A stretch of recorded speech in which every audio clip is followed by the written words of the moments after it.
Hi!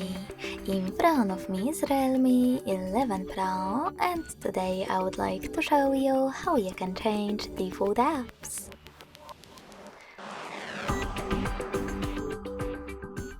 First of all, open Play Store and install your new defaults. I already did that, so I can go into settings right away.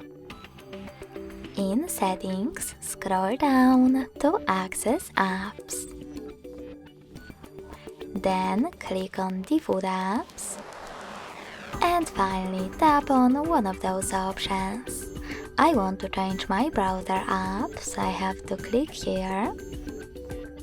Tap on Opera in order to apply it and go back. So when I do that, as you can see, my default app has changed. Thanks so much for watching. If you enjoyed this video, don't forget to leave a like, comment and subscribe. Bye!